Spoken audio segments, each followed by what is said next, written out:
This happened in the early years of my marriage before we had children. To plan all that around both of our jobs and other family commitments. But it was important to both of us, so we put in the effort and managed to see some of the greatest spots in the world.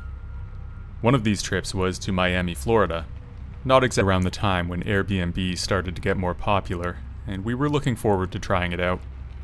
Hotels are nice, but into several different apartments. All of them were available for rent on Airbnb as well. It looked nice based on the pictures, and the neighborhood had a quaint charm. The kind of charm you just can't get from staying in a hotel. We booked it for just anyone in person, but things had not become that sophisticated yet.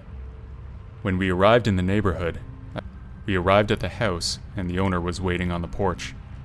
We got out of the car with a bald top of the head and long gray hair at the sides. At least a few days' worth of stubble was on his face, creating the beginnings of a gray beard. He seemed friendly enough, though. We exchanged small talk for a few minutes before he gave us the keys. One thing that struck me as odd was that my husband asked him where he would stay, but he just brushed off the question with some non-answer like, "Oh, don't worry about me," or, "I'll be fine." I will have to admit that on Airbnb, I doubt he was able to find anything significantly cheaper than what we were paying. Anyway, and waved politely as he left. It was still around 6 p.m., so we went out to dinner and then went for a walk at the waterfront.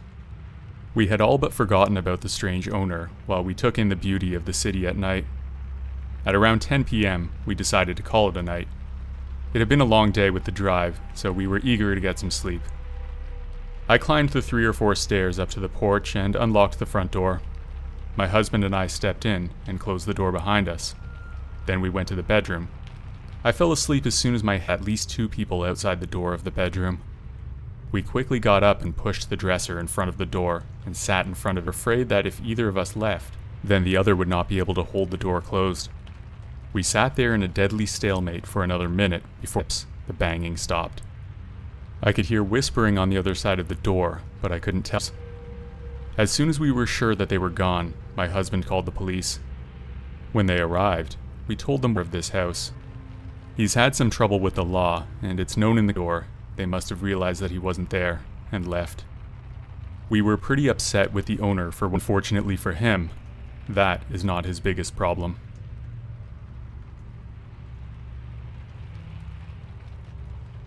Great location in the downtown core of the city where we lived. Unfortunately, our friendship eventually deteriorated for reasons I'd rather not get too deep into. Let's just say that we let a girl come between us. It's a shame when things like that happen, but it did cause the end of our relationship as friends and as roommates. Therefore, he decided to move out. This left me with a 2-bedroom place, maybe some travelers from other countries. It could be fun. Things were great for a while. I had some wonderful experiences with several of my guests. One was a backpacker from Australia. However, things took a dark turn when a new guest moved in. At 10 a.m., I heard a knock at the door. I opened it and was met by my new clothes were dirty and he seemed to need a shower, but it was not unbearable. One thing that struck me about him were his eyes. They had a look like he was always angry. Even though he was smiling, his eyes told a different story. I didn't think much of it at the time, but looking back now, I wish I had. We made awkward small talk for several minutes before I showed him to his room. As soon as I left him alone, he closed the door and didn't open it for the rest of the day. Over the next few days, I didn't see much of Jeremy. He seemed to sleep pretty much all day and night, only leaving to eat and use the bathroom. He was cordial on the other side of town. It was a pretty serious crime because somebody was actually shot. My stomach dropped when they showed a picture of the main suspect. It was Jeremy. Worried that he might have heard the report from his room, I quickly changed the channel. I sat in a state of panic for several seconds, trying to organize my thoughts. Then I grabbed my phone and left the apartment to meet. I walked down the street several blocks and dialed 911. Within 5 minutes, I stood on the other side of the street watching as they escorted and we made eye contact. His glare tore through me and actually made me regret calling the police. I followed the case through the news and found out that Jeremy got 5 to 10 years in prison street again. There's no doubt that he knows what I did. I'm terrified every day of what he might do when he's free again. The first day was the rehearsal for the wedding. I won't go into much detail about that since it's not important to the story. After it was over, we had a small party at the house. My family doesn't get together often, so we used this as an opportunity to catch up and have a few drinks. Everyone had called it a night by around 11:30. It was a long day. Some of us had a long drive and were up early to make it there on time. My parents and my aunts and uncles took the bedrooms upstairs, while my cousin Julie and I slept on the couches in the living room on the main floor. I had set my alarm for 8:30 a.m. the next day, since there was quite a bit of work to do before the rest of the guests arrived. I woke up the next morning, my alarm ringing. I could hear people walking around in the house. I reached over to my phone and turned the alarm off. That was when I noticed how aggressive the footsteps sounded on the floorboards upstairs. It sounded like someone was angry. At first, my thought was that someone had gotten into a fight. My parents never fight, but I don't know all my aunts and uncles that well, so maybe. That was what I thought until I reached over for my backpack, and it was gone. Someone had taken it. Just then, my Uncle Jerry stomped down the stairs and burst into the living room. "Mike, Julie, call the cops. We've been robbed," he shouted. I reached over and grabbed my phone, then dialed 911. I also texted the owner of the house to let him know what had happened. He lived close by, so he drove right over. The police arrived not long after. The owner actually had an exterior camera that was on a motion sensor, so he came prepared to show that to the police. A few of us gathered around his phone and watched as two dark figures casually walked up to the door at 2 a.m. and opened it. He had a key. We figured that a previous guest had copied the key and kept it in order to rob future guests. Not the smartest plan, in my opinion. The owner said that he recognized one of the guys and gave his info to the police. This led to his arrest several days later, and we did actually get our stuff back eventually. The wedding, however, was pretty awkward. None of us had our suits or dresses since they were stolen at the time. We went anyway in plain clothes. There was no sense in letting this ruin the occasion. Creepy as it is to think of that guy lurking around the house while we were sleeping, the pictures from the wedding actually are kind of funny.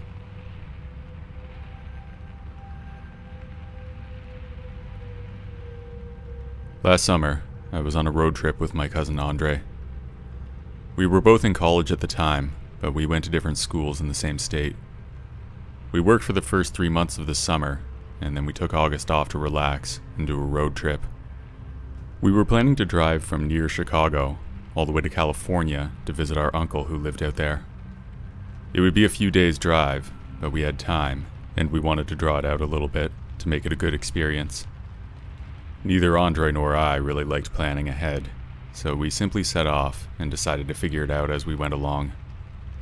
We had planned to take a week to get there, so we had some flexibility in how long we could stay at each place. On the third day of our trip, we were already in Utah, which meant that we were ahead of schedule, so we decided to stay the night in a small town that neither of us had heard of before. I was driving while Andre was on his phone, searching for places to stay for the night. After 10 or 15 minutes of scrolling, all he could find was a small hotel that was way overpriced. It looked nice, but we were students at the time, and it was way out of our price range. Then Andre checked Airbnb and found a place for less than half the price of the hotel. It was a small house with just a single bedroom. Actually, it was just the main floor of a house, but the bedroom had 2 single beds, so it was perfect for us. I continued to drive as Andre explained the place to me. It was about a 10-minute drive from a really small town, and it was really quite remote. It was hard to believe that it was even worth having an Airbnb in that place. The area was not exactly a tourist destination either, so it was not at all surprising that we were able to get it on such short notice. Andre booked it, and we continued to drive. It was only about an hour away by then. When we got to the house, we waited in the car in front, and Andre texted the owner. We were on a dirt road. The house was hidden behind a couple of large trees. Willow, I think. They looked really out of place in the desolate landscape that was the desert. The house was 2 stories of yellow brick with light brown shingles on the roof. Neighbors were few, but there were several other houses in the area. Within a minute or two, an older man walked out from behind the house. Andre and I got out of the car and walked towards him. He introduced himself as Jack, the owner. He was a smaller guy, maybe 50 years old, with long gray hair and a bald top of the head. He was a white guy, but his skin was so tanned from the sun that it almost feels strange to call him white. He seemed friendly enough, and we learned that he lived in the apartment on the upper floor of the house. We had the main floor. Once he handed over the keys, Jack disappeared behind the house. It was getting late, so Andre and I hung out in the living room and talked a bit, and then we headed to bed. I was having trouble sleeping at the time. I would never sleep all the way through the night, and it was even worse when I was not able to sleep in my own bed. So while Andre was fast asleep, I was tossing and turning. At around 3 a.m., I heard a noise. It was the front door. It was a long, high-pitched creak, as if someone were opening it slowly. I lay there silently for 30 seconds, then I heard faint footsteps coming from the living room. I got up from the bed quietly and tiptoed towards the door, which was left open by a crack. I peeked out the door, and I could see the glow of a flashlight out there. Someone was there, looking for something. I could see the dark outline of a person, but I couldn't see any detail. That is until the flashlight hit the window, and some of the light reflected back. It was Jack, the owner. Even more terrifying, I could see a gun on his belt. When I saw that, I retreated back to my bed and pretended to be asleep. There was no telling what that guy was capable of. I realized how vulnerable we were. It was the middle of nowhere, and we were alone in a stranger's house. Worse yet, Andre and I never told anybody where we were. I guess if anything happened, then Airbnb's records would be useful, but I was not thinking about that at the time. I lay there for several minutes shaking, almost crying, until eventually he left. When I was sure he was gone, I woke Andre and whispered to him what just happened. We quietly snuck out of the house, went to our car, and drove away. In the morning, we went to the police station, but they were not helpful. I got the feeling they didn't like outsiders in that town. Our only recourse after that was to report it to Airbnb, which we did. Fortunately, he was banned from the site after that. In the car the next day, we discussed Jack and what he could have been up to that night. He didn't come into the bedroom, so I guess he didn't want to hurt us. The only reasonable explanation was that he was trying to rob us, but since we didn't leave anything in the living room, nothing was stolen. I guess he wasn't willing to risk waking us up. Either way, it was a really scary thing that happened, especially when I saw that gun on his hip.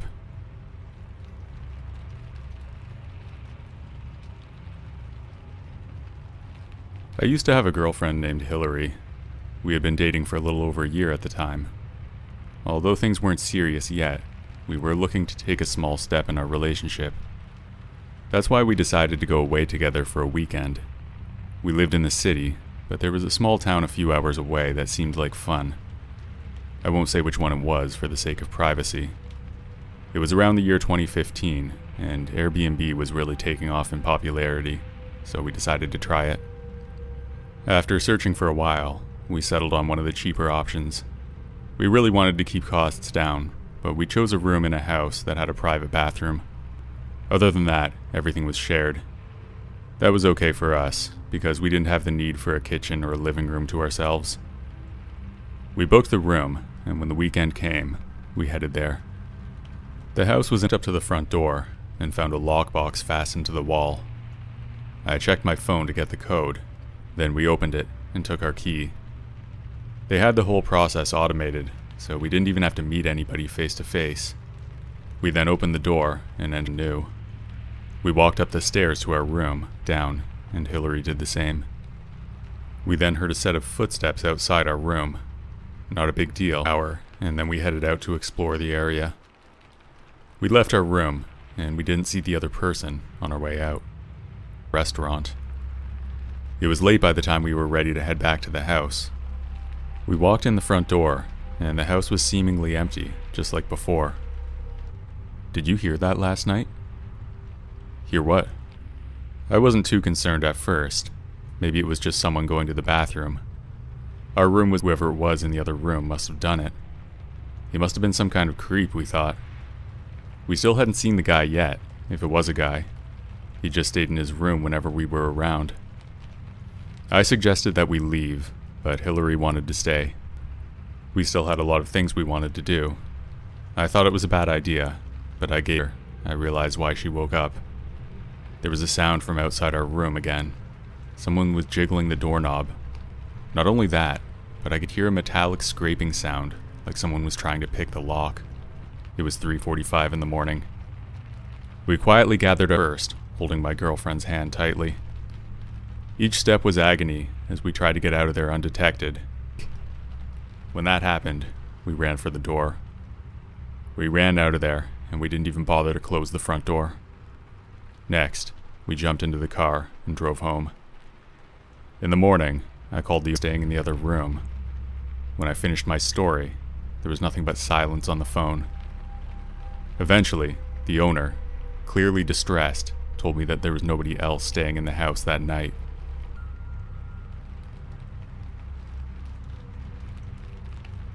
I bought a house a few years ago. I lived in an apartment at the time that I really liked. It was a half duplex near the downtown area, so I figured it would be a good location for a short-term rental. There were plenty of tourist destinations nearby. It was older, but the main floor was nicely renovated before I bought shutters. I never got to know the neighbors, but they were all college students, so I imagined we could go tit for tat on noise complaints if I wanted to.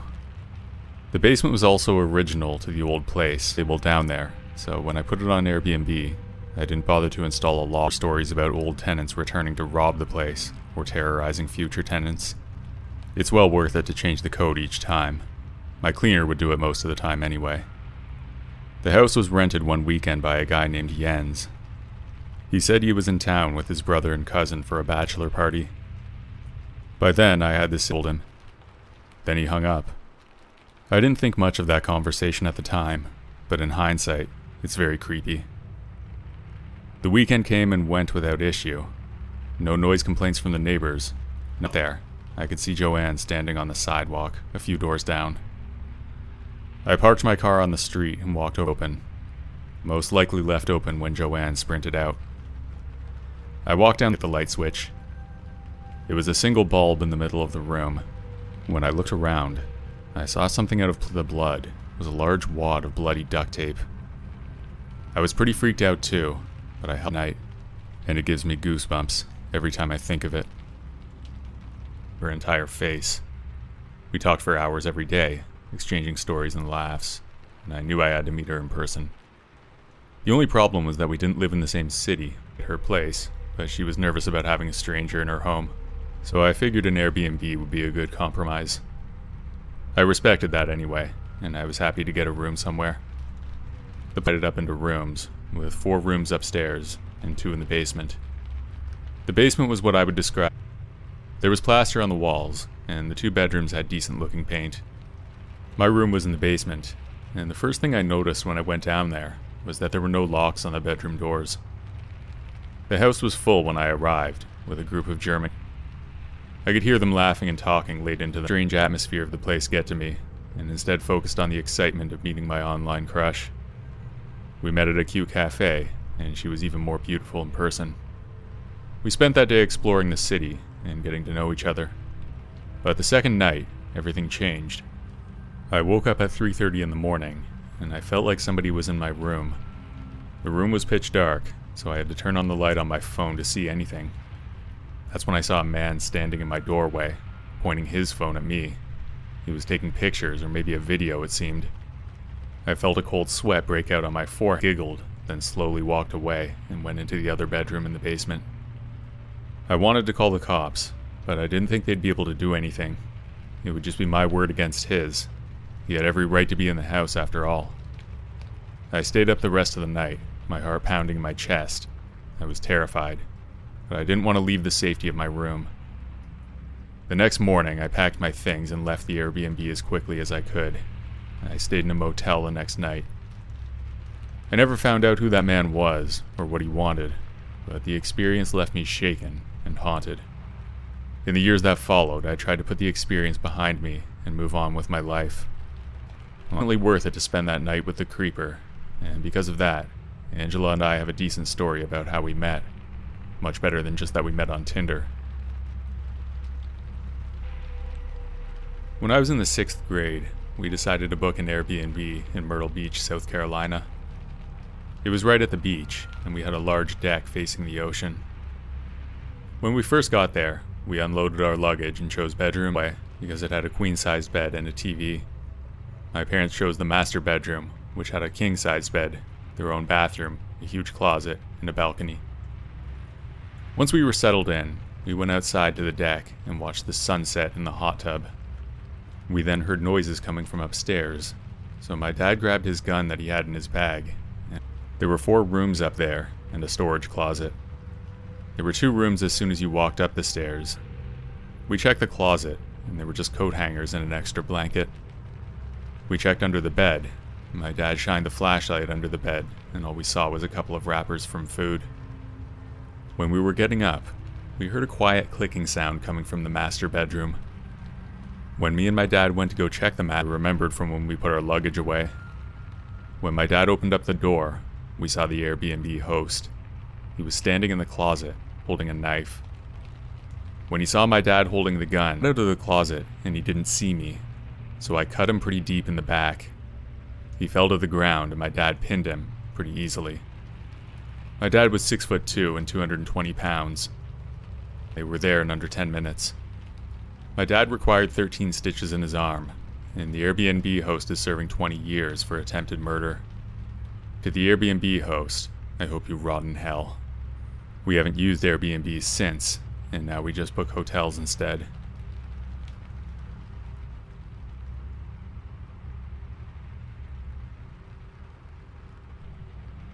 We had all just graduated from college, and we needed to let loose and forget about the stress of the real world for a little while. I was tasked with planning the details of the trip, because they all said that I was the best at that. I can't help but feel that they were just lazy, but I don't care. I did it anyway. We used Airbnb to find a place to stay. At first we were thinking of getting a luxury condo or a penthouse, but after an hour of searching, something else caught my eye. It was a fairly remote cabin, and it was very rustic looking. Some would say run down, but I loved it more and more as I scrolled through the pictures. When the time came, we set off. It was around a 3-hour drive, and there was no car access to the cabin. That actually added to the experience for me. The cabin was perfect, cozy and remote with beautiful views of the surrounding nature. It was exactly what we needed. There were only 2 bedrooms. One had bunk beds, and the others went to our room to settle in. Darren gloated a bit, and then strutted into the master bedroom. We spent the first day hiking and exploring the area, but it wasn't all peace and quiet. On the second night, strange things began to happen. We would hear some strange noises coming from outside, like someone was walking around the cabin. We brushed it off as animals, but the more it happened, the more uneasy we became. We eventually fell asleep, but I was awoken by a loud noise coming from the kitchen. I was sure there was an intruder. I got out of bed to investigate, and that's when I saw him. A tall figure, dressed in all black. He was rummaging through one of our cabinets. He wasn't even trying to be quiet. I woke up my friend's own service, and the intruder was still inside the cabin. We all huddled in my room trying to come up with a plan. We started searching the room for anything that could be used as a weapon. With our makeshift weapons, we slowly made our way back to we didn't even hear him leave. Maybe we were so scared that we didn't notice. We felt relieved initially, because it seemed that nothing was stolen. We all had our things in the bedrooms, and he never even went in there. But then I realized something. They were gone. The intruder must have taken them. Like I said before, the car was only a 30-minute walk. It was still nearby. We decided to stay in the cabin for the night, and the next day, we walked to the spot where we parked the car. Sure enough, it was gone. We kept walking along the road trying to find civilization, but it felt like we were getting nowhere. They searched the area and finally found. We were told by the police that there have been some similar break-ins in the area. The strange part, watching us while we were walking down the road, admiring his work. It was a relief to finally be safe, but the experience left us all shaken. We had never felt so vulnerable and scared. I'll never forget that trip or the fear that I felt, but I also won't forget the bond that my friends and I formed as we worked together to survive. Down in Maine, my house was my pride and joy, a 2-story colonial with wraparound porch and white picket fence. I had been living there for a few years at the time, and I loved the peace and solitude. When I first bought the house, shortly after I moved in, I set up my profile and started renting out one of my bedrooms. I had many guests for the first year, and they were all good experiences for the most part. Very few problems. That was until one person. He was a young man named Jack. Jack was quiet and kept to himself. It was like free money. One day, I went into Jack's room to do some cleaning, and that's when I noticed that there was something on the wall. It looked like a little black dot. I inspected it closer and found that it was a tiny pinhole camera. It had been installed in the corner. What was he doing with all the footage he was capturing? It was his room, but he had no right to drill a hole into my wall, not to mention how creepy it seemed. I confronted Jack about the recording more than I found. I searched the entire house, but found nothing. But simply because I didn't need the money anymore. It said, spy cam footage, thought you might want to see. I opened the email, and all it had was a download link. I immediately remembered Jack and the creepy experience from back then. I didn't want to click it, but I couldn't help myself. I downloaded an MP4 for average day in my life. I could tell that it was from years ago, because I'm bald now and I had hair in the video. It seemed obvious that it was Jack. My paranoia kicked in again, and I started searching my house for secret cameras. Eventually, I found a small hole in my bedroom that seemed to have been filled. That must have been where the camera had been installed. Jack must have taken them when he left. I still can't explain his motives, and why would he wait all these years to show it to me? It was clearly a sick joke, but why would he wait so long to show what he'd done? I spent a few days alone in the house with an actual psychopath, and in some ways, I consider myself lucky that it wasn't worse. My daughter Lily and I are both nature enthusiasts, got good grades. I knew she was a straight-A student though, so a round porch that offered stunning views of the surrounding landscape. Inside it was cozy and rustic, with wooden walls, a large stone fireplace, and comfortable furniture. There was only a single room, with a bedroom nook in the far corner, and a large sofa in the middle of the room. It was perfect for the two of us. But worse, Lily and I were on the couch in front of the fireplace. I was reading a book, and Lily was listening to her iPod. I heard a knock at the door. I was confused at first. I didn't know who could be knocking at this hour. Lily looked at me. I could tell she was scared. I tried to hide how scared I was. I got up and walked to the door, creeped out right away. It was 10 p.m., and it was already dark. I felt really vulnerable alone out there. I opened the door. Hi there. Rich said. I'm sorry to bother you, but I was hiking in the area. I didn't like his sudden appearance, and his story seemed too convenient, but I tried to be polite. Before I knew it, he walked in and stood in the entrance, and then he closed the door. We talked for several minutes. The conversation was really awkward, looking over at us once in a while. As time went on, I told Rich that I was going to call it a night soon, a clear hint for him to go, but he refused to leave. He made himself at home, even helping himself to some of our food and drinks, and telling us stories about his life. I tried to be polite, but I couldn't shake off the feeling of discomfort that lingered in the air. Lily too seemed uneasy, and I could tell he started pacing around the cabin, muttering to himself and looking out the window. I felt trapped, alone on the phone, hoping to call for help, but like I knew, there was no service in the area. We were completely cut off from the outside world. Alone with a strange leave, I was going to call the police. When I said that, he grabbed his backpack and stormed out the front door, and then put Lily to bed. I stayed up all night listening, and I felt lucky that we made it out alive. Looking back, I realized that we had taken a risk by staying in such a remote location without any way to call for help in the case of an emergency. But we learned a valuable lesson about the importance of being prepared and staying safe, even in the most beautiful and serene locations. When we got home, I called Airbnb customer service to report what happened. They were apologetic and promised to take action against the owner for entering the property without permission. I also left a negative review.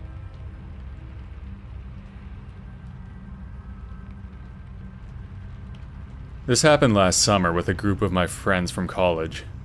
One of my best friends, but it was not the best. The roads were in bad shape, and there was trash all over the place. It was one of those parts of the city that seems to get neglected. We didn't mind, though, because we weren't there for the accommodations. The wedding was lovely, as weddings are. After the reception house, I was the designated driver, and I was the only one who wasn't drunk.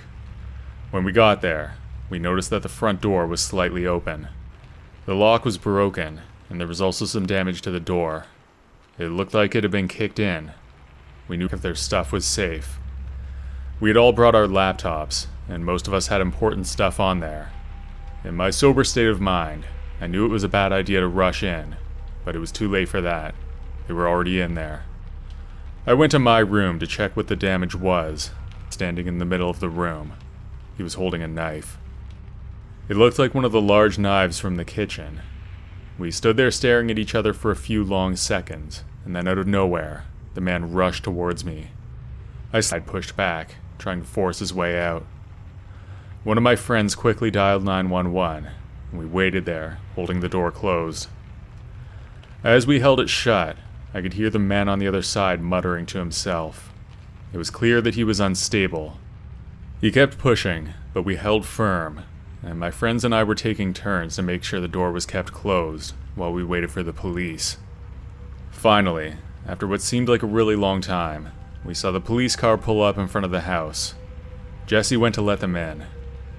After a tense standoff, the police were able to apprehend the man and take him into custody.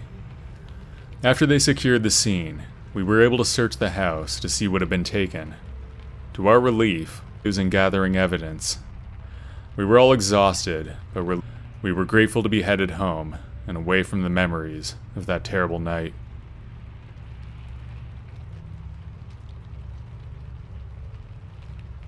Stories, and I thought I would share this one that happened to me. I have a house near the downtown part of my city, yard. I lived there by myself at the time, and this was about 6 years ago.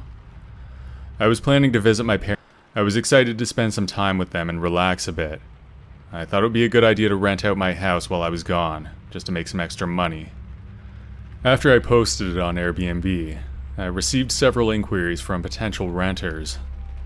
I was looking for a responsible and trustworthy family to rent me. One stood out to me.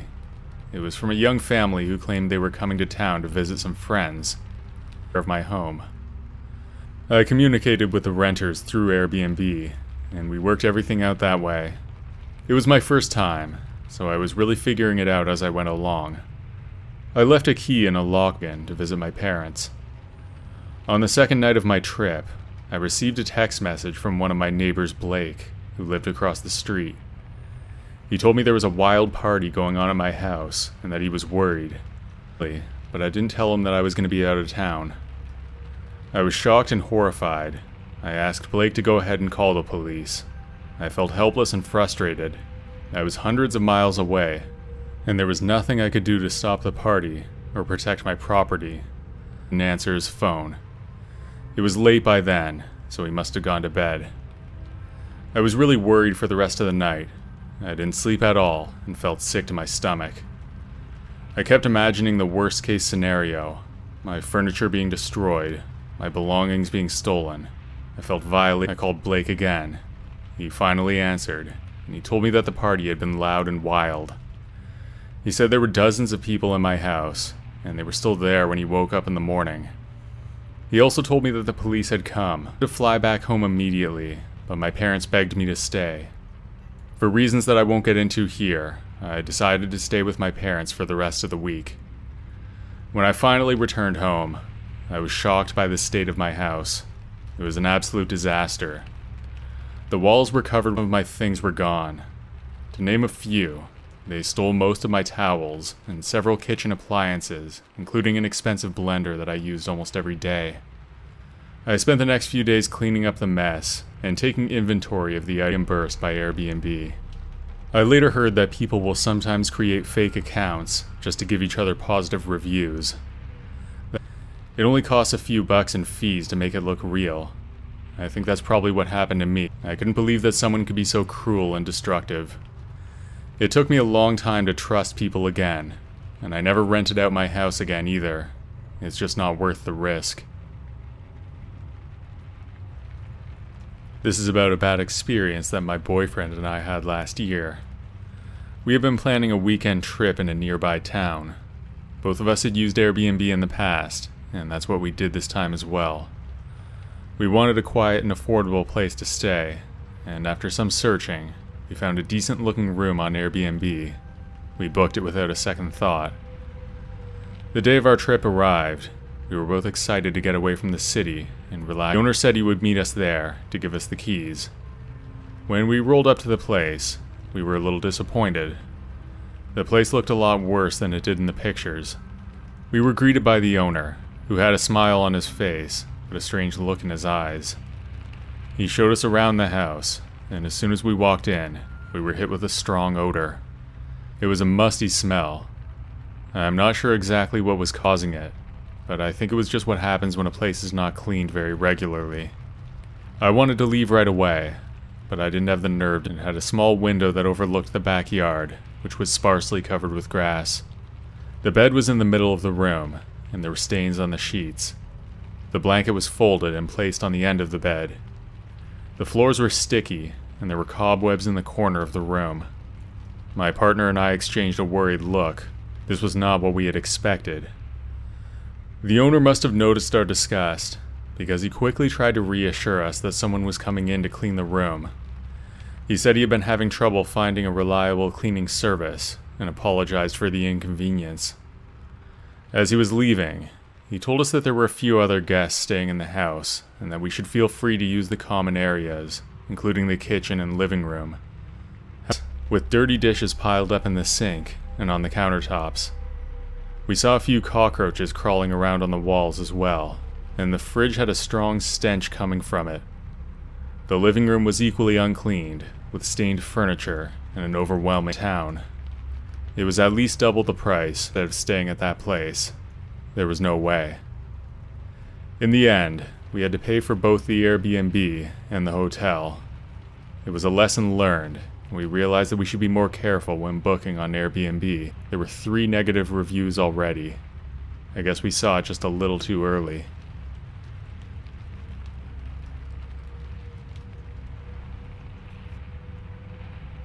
During the summer vacation after my second year of college, but the living room had a futon, so one of us would have to settle for that most of the way because we used my car. So when we got there, I was pretty tired. We arrived in the early evening. The sun was low in the sky. Mark had the directions open on his phone, and when we got close to the house, he pointed it out to us. When we pulled up, there was a man standing on the porch. Most hosts just leave the keys and we walked up and introduced ourselves. The owner's name was Jack, and right from the start, something seemed off about him. He was a middle-aged man with a nervous energy. He greeted us with a forced smile and quickly ushered us inside. As he showed us around, he lingered, watching us closely, commenting on small irrelevant details. Jack insisted on showing us every single thing about the house. For example, he showed us how to reset the water heater in case it stopped working. He even showed us the circuit box and how we got there. I was really hungry, but I was trying to be polite, so I just went with it. Once Jack finally left, we unpacked and went out for some food. When we got so I was stuck sleeping in the living room. The house was cozy and well furnished. It was small, but comfortable enough for a few days. The next day passed without incident. We explored the town, enjoyed some local foods, and then returned to the house in the evening to relax and hang out. It was abrupt, and it startled me. We had the TV on in the background, but we were really just talking and hanging out. We scrambled for our houses in the neighborhood were lit up. Ours was the only place that was in darkness. We assumed it was a blown fuse. We walked down to the basement and found the circuit box. As soon as I looked at it, I could tell that none of the switches were tripped. I was the only one paying attention to Jack's lesson, so the other two didn't know. Not knowing what else to do, we went back upstairs. We sat on the couch and talked about it. Mark wanted to call Jack, but Jenna didn't want to bother. It was already late, and we didn't want to sit through another one of his lectures. We decided to call him in the morning, and hopefully he would fix it while we were out of the house. We sat around talking for about another half hour, and when it was 11 p.m., there was a knock at the door. I went to answer, and to my surprise, it was Jack. "Thanks, but we're just going to deal with it in the morning," I told him. Jenna, who was standing behind me, whispered, "This is really weird. How would he know the power was out unless he had something to do with it?" Jenna was right. Anyway. Just because the lights were out didn't mean the power was cut. I guess if he knew the house had a bad circuit, then maybe he was expecting it. But what was he doing? Just lingering outside the house waiting the whole time? It was strange, and we didn't want to let him in. He lingered for a few moments, making some small talk that felt forced and unnecessary. We all wanted him to leave, and after a few uncomfortable minutes, he finally did. After closing the door, we huddled together discussing the situation.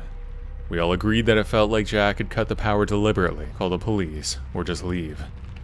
In the end, we decided that Jack was weird, but probably harmless. We stayed up for another hour, and then went to bed. I folded out the futon in the living room, and the other two went to the bedrooms. In the morning when I got up, I walked around the place and went to the kitchen. That's when I noticed that the power was back on. The clock on the oven was blinking 12 o'clock, like it needed to be reset. Jenna and Mark got up soon after. We were kind of relieved that we wouldn't have to deal with it anymore. However, when I saw Jenna, it seemed like she had seen a ghost. She was holding a piece of paper in her right hand. She passed it to me. It read, "Just came to fix the power. Jack." Jenna then told me that she found it on the table right next to her bed, and she would... What on earth would make him think it was okay to do that? Fixing the power was one thing, but going into Jenna's room when she was sleeping was completely unacceptable. I still don't know if he was actually dangerous, maybe just extremely socially unaware, or maybe he was an actual psycho. We couldn't risk it either way. The last night of our trip was spent in a hotel. It wasn't what we planned, but we were just relieved to be out of that house. We reported the incident to Airbnb, explaining our concerns about Jack and the strange power outage. They were apologetic and offered us a refund, which we appreciated.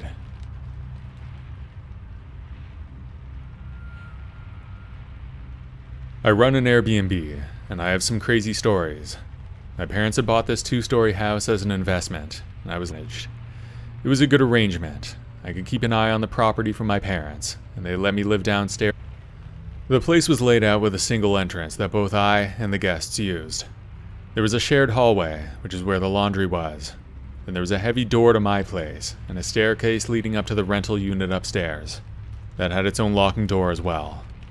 The upstairs rental had been doing well. We usually had a steady stream of guests, most of them tourists. I lived in a quiet town a bit. I met all kinds of interesting folks, and for the most part, it was a positive experience. A few things happened over the last few years, though, that I would rather not repeat. I've seen pretty cool to see a single person, because our place was big enough for at least 3, 2 bedrooms and a pull-out couch in the living room. There were motels in town that would have been cheaper, so we usually got groups of at least 2. As time went on, the noise upstairs grew louder. I could hear music and the sound of someone talking, albeit slurred. Since he was alone, I wasn't sure who he was talking to. Maybe he knew someone in town, or maybe he was on the phone. It sounded like the guest had been drinking, probably a bit too much. I considered going up to ask him to keep it down, but I decided against it. I didn't want to be the overbearing host, and I figured he'd eventually quiet down. But then at around door, I sat up in bed and listened. The banging was my private residence, and he needed to go back upstairs, but he wouldn't listen. Jumbled and incoherent. I obviously didn't open the door, but I couldn't just go to bed either. I didn't know what he was capable of in that state. I grabbed my phone and dialed the police. I'd had to call them a few times before, so I let them know that it was an unruly guest and I asked them to send someone over. They told me officers were on their way and to stay on the line. The banging continued, and this time I looked through the peephole. I saw the guy standing there. His eyes were bloodshot and he wasn't wearing a shirt. But the worst part was that tucked into his pants, I could see a handgun. Guns are common where I live, so I'm not usually that scared of them, but in this situation, it was downright terrifying. I backed away from the door, not sure what he would do if he broke through. I was alone, and the thought of facing an angry, armed, drunk man was not something I was prepared for. I ran over to my bedroom and closed the door. It didn't even have a lock. About 5 minutes later, the police got there and took the guy away. After a while, one of the officers came down. He explained that the guest was extremely intoxicated and that he was taken to the station for the night. The next day, the police called me and I found out some more disturbing details. As a firearm. His gun was unregistered and probably bought on the black market. He had done time for armed robbery as well as breaking into houses. That seemed to make sense. I guess that night was just an old habit for him. Check the damage. It was surprisingly not that bad. There were some empty liquor bottles and some TV, and then settled down on the couch with a book. It was around 11 p.m. when the noise started. But the voices grew louder. There must have been at least 4 people shouting at each other. It sounded like a fight was building. Security could usually handle most issues like that. I never had to call them. The place was wired up with cameras, so they were usually on top of it whenever something would happen. This time, however, the argument escalated so rapidly. I thought about calling security myself, but before I could decide, a loud sound pierced through the noise. It had to be a gunshot. The sound echoed in the hallway, and a chilling silence followed. My hands trembled, and my mind raced with panic. I had never been so close to real violence, let alone a shooting. For a few moments, I was frozen, not sure what to do. I felt that sound deep in my chest. I had no idea how loud a shot could be. I actually checked my body to make sure that I wasn't hit. That bed that lined the floor. That was followed by the sound of a door slamming. I pulled out my phone and dialed 911. The operator answered, and I quickly explained what happened. They told me to stay in my apartment, lock the door, and wait for the police to arrive. My door was already locked, so I just went to my bedroom and stood there, pacing occasionally. Within minutes, I heard sirens approach our apartment. They said they had to check the rest of the building. I locked my door, and after they left, I went to my living room. I was still pretty shaken up. I tried to distract myself by watching TV, but really couldn't focus on anything. I kept thinking about the gunshot and how close it was to my apartment. It was scary to think that something like that could happen right next to where I lived. The rest of that night was pretty tense. I stayed up late listening to the sounds in the building. I heard the police talking to other people and walking around. After a while, things began to quiet down, but I still felt uneasy. In the morning, I found out more about what happened. I learned that the victim of the shooting survived and was recovering. The person responsible was eventually caught and arrested. It turned out to be a dispute between 2 Airbnb guests that tragically escalated. In the following days, the police returned a few times, asking more questions, trying to piece together security, but that wasn't enough for me. I moved out the next month. I had to break my lease. I figured the rentals would pick up again once the news cycle passed. That building was not a good place to live, and just prices. I don't believe that problems like this are that widespread. Either way, it would be good for those who are trying to live in buildings like mine, if they are banned. A lot of people buy those places to make rental income from Airbnb though, so it would be tough for them. Whatever happens, I won't be there to see it. I hope I never set foot in that building again.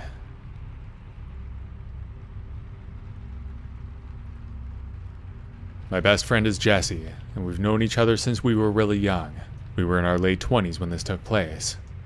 Jesse and I were both city guys, and neither of us had any real experience with the outdoors. We both wanted to change that though. So for vacation one year, we rented a cabin on Airbnb.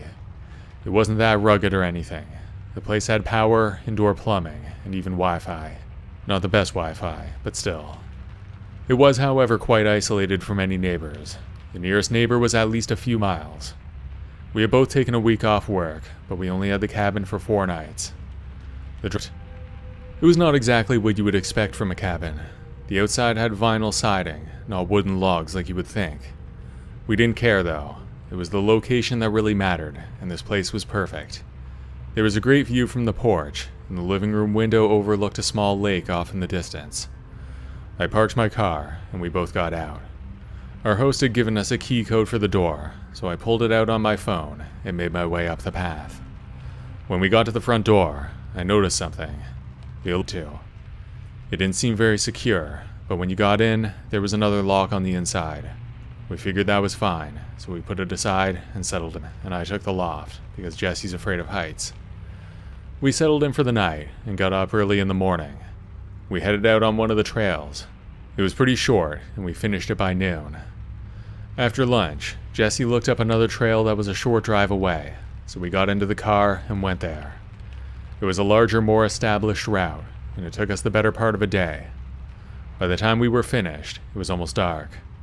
On the way back, we stopped off at a restaurant to have dinner, since we were both too hungry to make something back at the cabin, and I wasn't sure if it was an animal or a person. We were pretty close to the cabin though, so if it were a person. When we got back inside, Jesse and I talked for a while, then we went to bed. I climbed up the tall ladder to the loft, and Jesse went into the single bedroom. Something in the closet, a backpack that definitely wasn't ours. Neither of us even touched it. It was weird, to say the least. The cabin was supposed to be cleaned and emptied between guests, so finding someone else's belongings was unusual. We speculated about it for a while. In the end, we decided to just leave it. It was none of our business anyway. I climbed up the ladder to my bed, and Dennis shut the door to his room. I must have fallen asleep. I barged in through the door and turned on the light. Jesse was standing next to his bed, and I saw a man jumping out the window. I didn't get a good look at him, and all I saw was his back and maybe one of his legs. He was almost out by the time I got there. Jesse was just standing there shaking, with the lock on the window for a second. Then he got it open and jumped out. We were both shaken up pretty bad. It was about 10 or 15 minutes before we were able to think straight. Then Jesse walked over to the closet and opened the door. The strange backpack was gone. We were pretty sure it belonged to the guy who had broken in. Either that, or the guy stood about what to do. We checked all the windows and doors to make sure they were secure, but we locked the door as best we could and drove away. On the way back, Jesse called the host. We explained everything. They brought over and fixed the lock immediately. They also gave us a full refund for the entire stay. I would have been happy enough. Would be taking it seriously. I thought he deserved a chance to get it taken care of. We think the man we saw secretly lived in that cabin when it wasn't being used. Then when we stayed there, he must have decided to rob us. I didn't see the man well, but Jesse got a better look at him, and he didn't see a gun, a knife, or any kind of weapon. That doesn't mean the man wasn't dangerous though. We just don't know for sure. I checked Airbnb every once in a while to see if this place was still there. For at least a few years afterwards, it was still up and running. It had good reviews too, many of which were from after our stay, so I think the guy must have been caught, or maybe he just moved on. Or possibly, the host just ramped up security enough that he got scared away. That's good, I guess, but I won't be taking another chance with that place. I'd be too scared.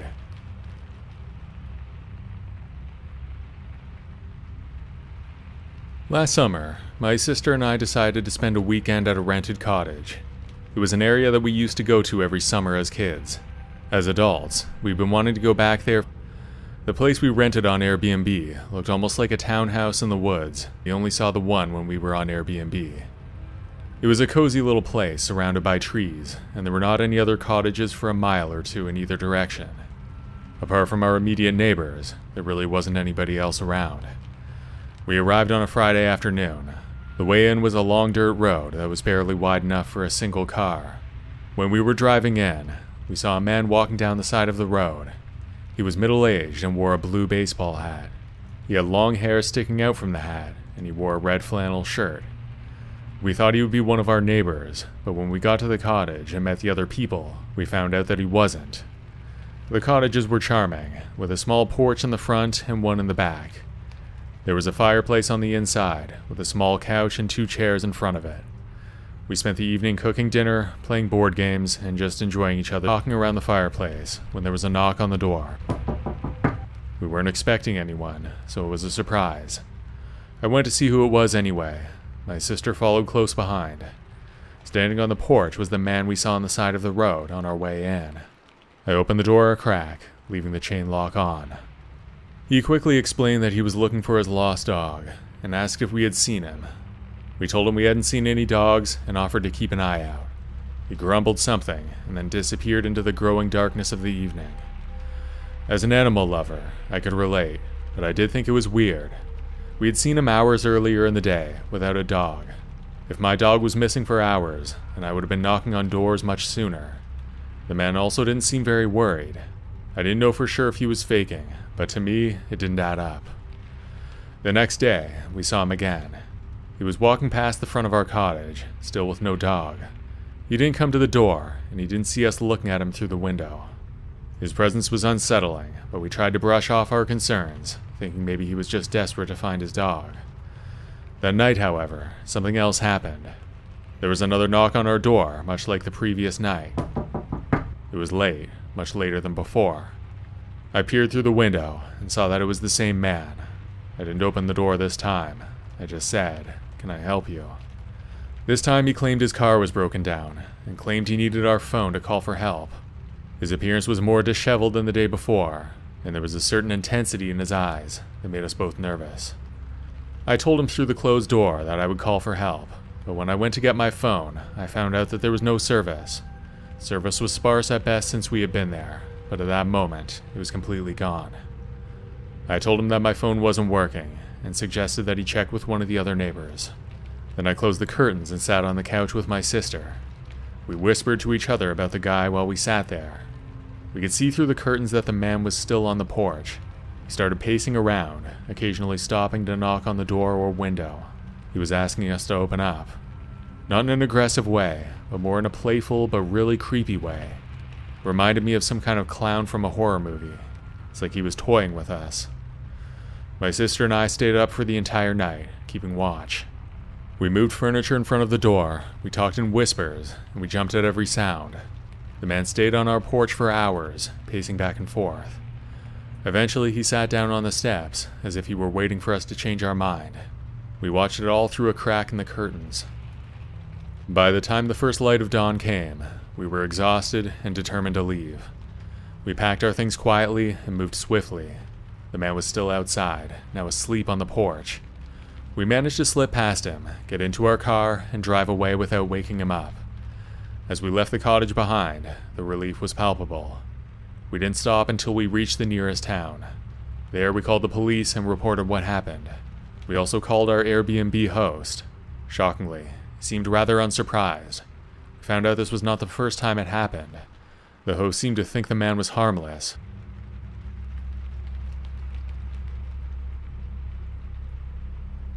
After we had been dating for about 6 months, my girlfriend and I decided to go on a vacation together. We live in and it looked like a fantastic deal. It was a small house, but still more than enough space for the two of us. The location was also pretty good, since it was a short drive from Lake Tahoe and some other nice spots.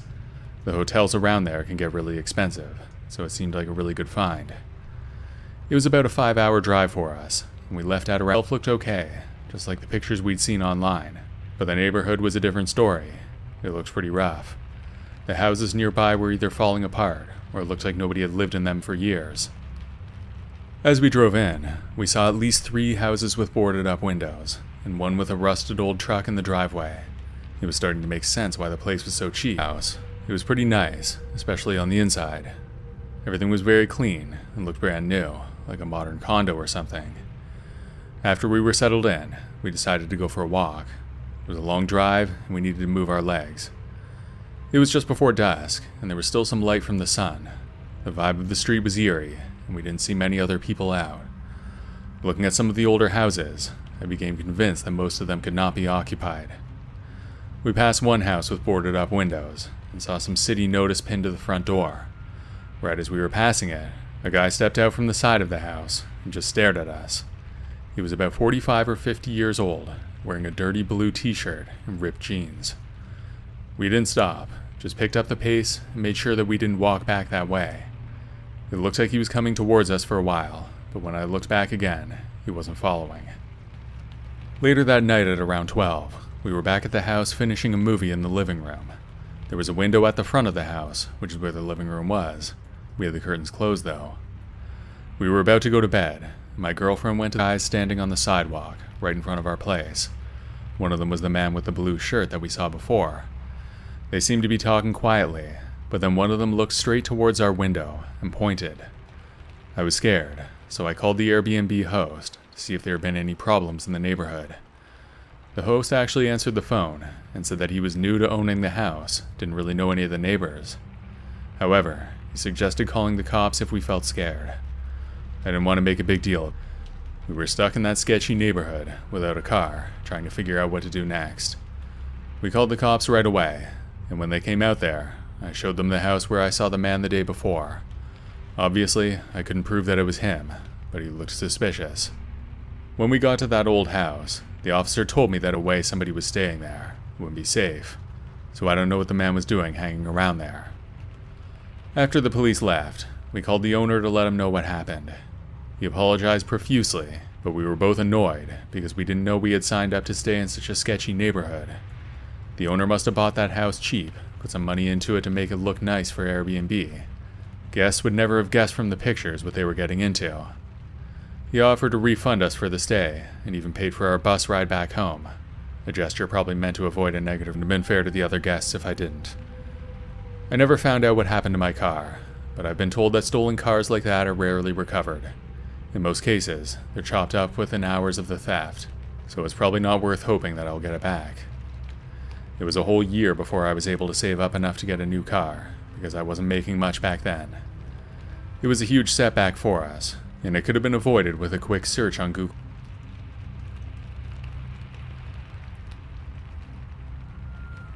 About 5 years ago, I bought my dream house. I was 40 years old then, and managed to save up enough to get an off-grid house in the forest on a big chunk of land, over 20 acres. The property consisted of 2 separate buildings. There was a main house and a smaller guest house. I lived in the main one, and put the guest house up for rent on Airbnb to help with my costs. There was a long driveway, and my house was about a half-mile from the main road. The guest house was nearby, but separated by a small patch of trees. That way the guests would have some privacy, and I would have some privacy from them. The 2 houses were in the same clearing though, and the rest of the property was dense forest, with trails running throughout. Vacation. The guest house was 2 bedrooms, but it could easily sleep 5, so my guests were rare. Sam was a young guy who wanted the place for 3 nights in the middle of a week. Since I lived nearby, I didn't bother to do the whole automated check-in system that many hosts use. I met him there and showed him around. Sam was a very quiet guy, about 20 years old. He was withdrawn, and I could hardly get a word out of him. Considering that he was there on vacation, I would have expected more excitement. It was none of my business though, so I left him alone and went back to my house. The first night went by without any problems. I kept busy with my usual chores around the property, and didn't hear anything from my guest. But on the second day, something caught my attention. I was working in my garden at around noon, and I could see him mention any visitors. It felt weird, but as long as they weren't causing any trouble, I decided to go to bed. I got ready for bed, and then turned off the lights. I laid there for a while, but couldn't sleep, so I got up and walked around my bedroom. When I went past my window, something caught my attention from outside. I saw 2 lights moving through the forest on my property. It was too late for anybody to be out there. That's what I thought anyway. I knew there was a trail around where I was seeing the lights, but it was really late. It could only have been one of my guests, because my place was too remote. Random strangers had never wandered in before. I thought it was weird that they were out there, but it was not a big problem. They were allowed to explore the property after all. Maybe they thought the forest would look interesting in the dark. I don't know. Sam checked out the next morning by himself. When I was seeing him off, I asked him what happened to his friends. It was like he was surprised that I even knew about them, or maybe he was hoping I hadn't noticed. The beds had been slept in. I wondered if Sam's friends even spent the night, and if not, then why? I knew my way around those woods really well, so I was pretty sure that I knew where to check. On my first pass, I didn't find anything, but tried again. This time I poked around in the bush next to the path. Soon, I found 2 large duffel bags hidden under some brush. When I opened one of them, I discovered a pile of bloody clothes and a gun. I didn't touch anything else and called the police right away. My property turned into an active crime scene within less than half an hour. The place was overrun by cops and investigators. I tried to give them their space and focus on their find anything out about the crime for almost a month afterwards, but eventually the details hit the news. Only then did I find out what those guys were up to on my property. They had committed an armed robbery. That wasn't the case though. Although my property is big, it's not that big, and the bags were hidden just off the trail. They weren't even hidden that well. Those guys would have been better off just walking into some random woods and dumping the bags there. If they did that, then at least there would be no record of them being in that spot. Those guys were not the brightest, and luckily for the rest of us, they're behind bars now.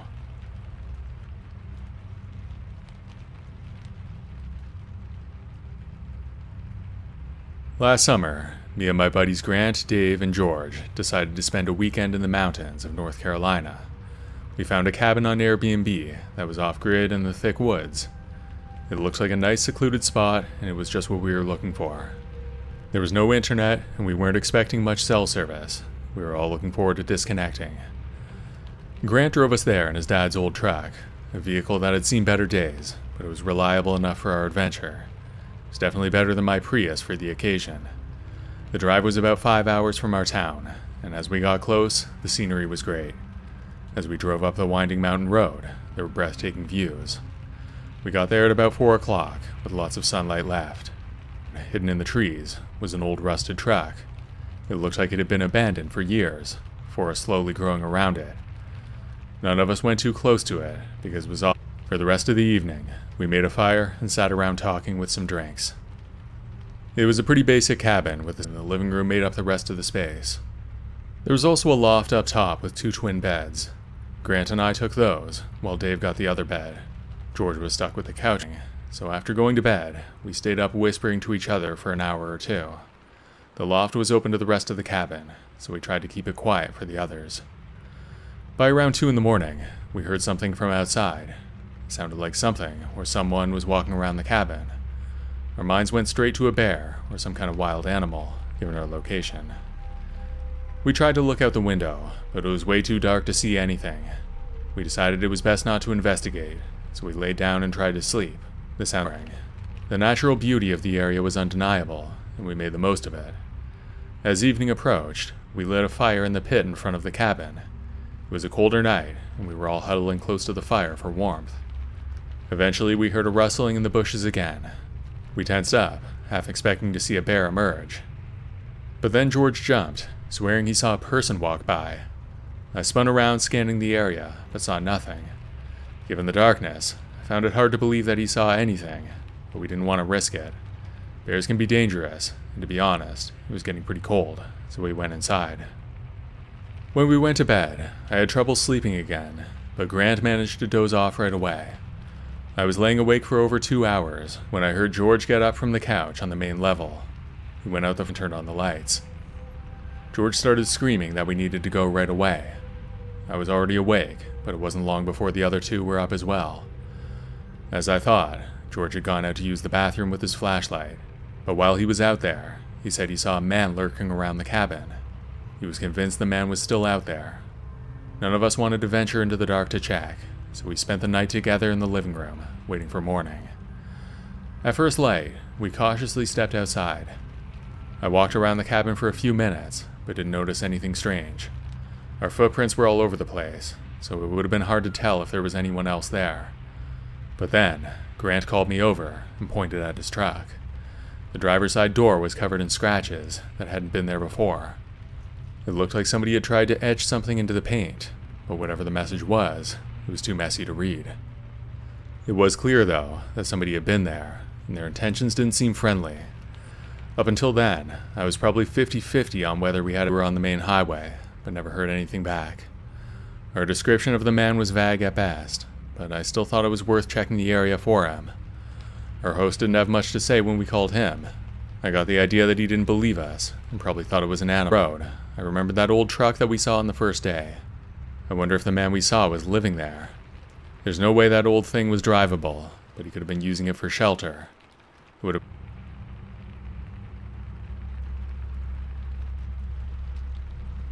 I did a cross-country road trip when I was 23. It was the summer after I graduated, so I wanted a chance to unwind after finishing. I went to school on the East Coast and had some friends out west, so I used this as an excuse to visit them. Parts of the trip were exciting, but it was more boring than anything else.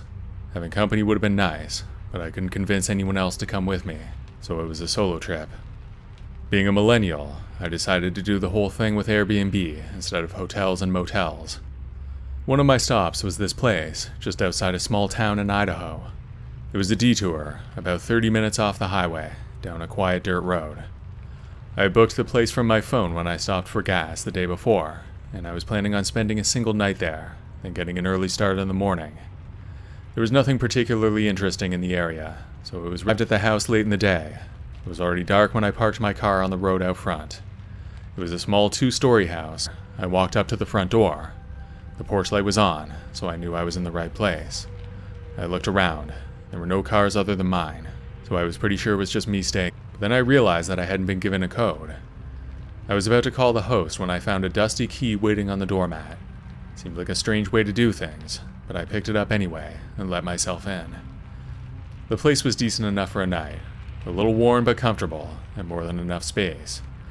About an hour after I got in, I was ready to call it a night. I brushed my teeth and settled into one of the twin beds kind. I still don't know what that was. It was creepy enough that I got up and got dressed. I tiptoed through the living room. With the front window, I froze. There was somebody standing right next to my car, barely visible in the dim light. I couldn't make out what he looked like because it was dark and my car was a fair distance away. I could definitely see the outline of a man though, and I think he was smoking a cigarette. The owner in a panic. I needed help badly, and thought the police would take too long to get there. The owner never mentioned where he lived, but I didn't have any other choice, so I dialed his number. Even though it was late, the owner picked up his phone. I whispered that somebody was breaking into the house. I told him the upstairs guests were trying to rob me. And I glanced over to my car and saw the man standing next to it. He was holding his phone up to his ear and looking around. I then turned my attention back to my phone. The man on the other end said, I'm on my way. Where are you hiding? I'll save you. Something about the way he said that gave me a chill. I didn't trust him for some reason. I thought he might even be one of the men breaking into my place. I didn't answer and hung up my phone. As soon as I did, I looked back to the man at my car, and he lowered his phone right at the same time. That confirmed it to me. My host was trying to rob me. Hiding behind that tree, I had nowhere to go. I couldn't go inside to my car, and I certainly couldn't walk to get help from anywhere. Definitely not without being seen. I did dial 911 at that point, but the police estimated that it would take over half an hour to get there. I waited there in the dark for almost 45 minutes, and nobody came. Finally, I looked back at my car and saw that the man was gone. I didn't know if he left for good or if he was coming back. Either way, I sprinted for my vehicle, got in, and drove away, leaving one of my bags behind. I called the police again, but I didn't want to stay in that town any longer than I needed to, so I don't know what happened afterwards. However, Airbnb did reimburse me for the stay, as well as the bag that was lost. I checked Airbnb again about a week later to see if the house was